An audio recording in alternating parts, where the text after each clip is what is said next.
Анан кийин мынагы каналды касканда менде 3,5 сөдүк деп каналга кеткен, каналга. Бирок ошол каналдын каскан каналдын гана ордун эсептен бияк-биягына кеткен жер эсептелген жок. Канчага кеткен? Мисалы үчүн ошо арык жол кылып кой да. Биягына жол, биякта. Биягына жол. Булар кирген жок да. Мынабу каналдын гана өзүндөгү гана жер кетти. Ар жактарын эсептеген жок. Бизге болгону каналдын да гана ээлеген жерине гана акча төлөй турган болду. Ошондо сиз 9 сотук жериңизди да пайдаланбай калдыңызбы? Мен азыр пайдалана албай калдым да. Себеби мен азыр калган жеримди деле пайдалана албайм. Себеби мындай жерден кантип өтөм мен? Өтө албайм да бул жерден. Анын үстүнө бул жерден эч нерсе болбойт. Көпүрө жок. Техника өтпөйт, техника жүрбөйт ал жака. Азыр уже наркы жерден да ажырап калдык биз. 1400 сом төлөш керек эле. 1400? Ооба. Ушуга жараша керектүү документтердин баарын даярдаганбыз. Анан 12 жылдан бери төлөнбөй атат. Ушунча жылдан бери төлөнбөй атат. Биз налогун төлөп атабыз, жердин налогун. Компенсация берген жок, мына соцфондду төлөп атабыз. Буну төлөбөй койсоң болбойт экен. Себеби документ алат экенсиң өкмөттөн. Бул өкмөттүн балансасынан чыккан жок эле. Өкмөттүн балансасын чыкса, анан кийин чыгарып таштаган налог төлөбөй калат экенбиз. Биз менен договор түзүп, бизге акчаны төлөп коюп анан жерди иштетиш керек эле. Булар биз эч кандай билген эмеспиз. Канал болот экен десе, болот экен деп жүрөргөнбүз. Кийин көрсөк, акчаны төлөш керек экен. Бирок ага эч ким мындай реакция алган жок. Кийин анан биз кыймылдаганда анан госрегистрден келди. Биздин жер адыс болду, барып аркасынан жүрүп, анан ар бири өзүбүздүн жерибизди көрсөтүп, ченеп, мынча сөдүк жер буга кетти. Мынча сөдүк буга кетти. Ар бир адамга өзүнүн кеткен сөдүгүн ченеген. Анан ченеп бүткөндөн кийин анан жүрдүк. Ар ким канча төлөш керек, эч ким билбейт. Акырында мунагы көз карандысыз эксперт болуш керек экен, баалоочу. Ошо кишини таап келип, ага акчаны төлөп, анан баалатканбыз. Мына азыр тизмеде жүрө.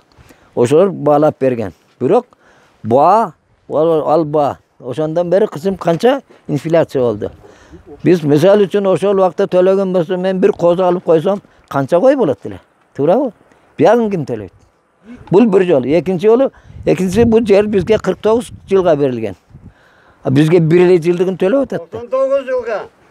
1 эле жылын төлөп атат. Калган жылда ким төлөйт? Калган жерди эсет. Майли ошол 3 жөдүк жерден ошо калган жылга да кошуп төлөш керек эле да. Буларды эч ким эсепке албай атыр да. Анан эми бир кызык жери. Биз жерди берип атсак, дагы жерди берген үстүнө дагы 3000 сом төлөп, дагы каналга китеп жасап беретмишпиз олорго. Ол жерди алар балансага алса, биз эмне үчүн акча төлөйбүз? Өздөрү төлөбөстөр калсын балансага. Бул жагы дагы бар. Өстүн кыскасы олар өздүн билгенин кылып атат да. Мына канчадан бери, мына 2 жылдан бери эми ушу 39 киши, ушу бардыгы чуркап жүрүп, акчасын төлөп, документти так кылып койгон, даяр документ. Анан ояктан эле госрегистр айтып атыр, тагы эстеп атыр деп коет. Бирок келип көзү менен көргөн адам жок эле. Биз ушуга нааразы. Эми бизди тоотпой атат да кыскасы. Канча жерге кайрылдык, канча жерге мына акимге бардык, эч ким буга реакция кылган адам жок.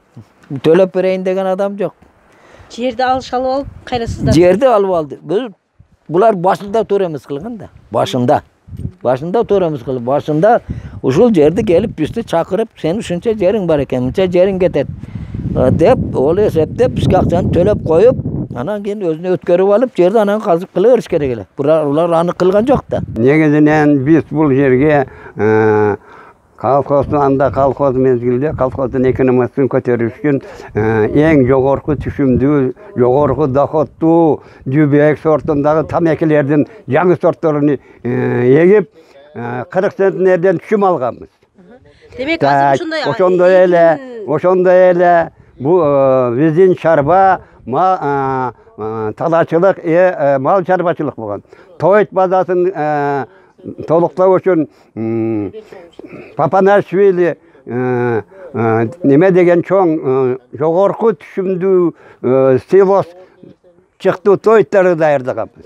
Ошондой эл ушундай эгин эккен жеринен ажырап калды да ошондой. Ошол жерибиз канал астында калды. 10 жылдан бери эч кандай пайдасыз жатат. Кашка суу айыл өкмөтүндө 2008 жылы ушул Актерек каналы башталган. Ошондон бери деле азыр иш жүрүп атат азыркы күндө. Бирок ал ошол учурда Актерек каналынын астында элдердин үлүш жерлери, турак жай үчүн алган огород жерлери, ошондой эле бир эки коро сарай, андан сырткары жайыт дегендей жол, ички чарбалык жолдор ушул канал астында калып кеткен. Бул маселе боюнча биз бир топ жолу ушул жогорку тиешелүү органдарга кайрылып келебиз. Азыркы учурда ошол элдин талабы ошол жерде жер астында канал астында калган үлүш жерлери, турак жай үчүн алган огород маселелери, ошондой эле жанагы өздөштүрүүгө алган ички чарбалык жолдор, ушул маселелердин компенсация иштерин компенсациясын төлөп берүү жагын ушул талап кылып коюшуп келишет ушул күнгө чейин. Биз Кашка суу айыл өкмөтү тарабынан бир топ жогорку органдарга кайрылууларды жасадык, бирок ушул күнгө чейин ушул компенсация элге төлөнүп бериле элек да.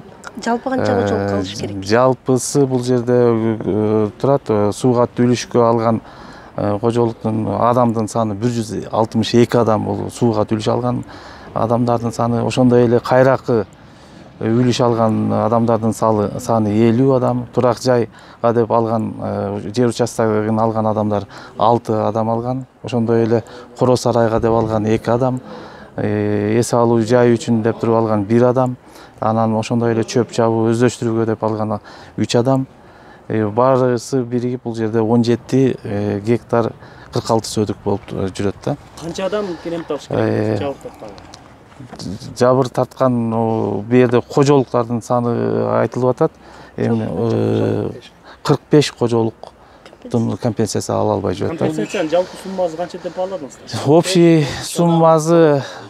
суммасы 12 миллион туура келген. Биз ошол независимый оценщиктер менен биз баарын тактап чыкканбыз.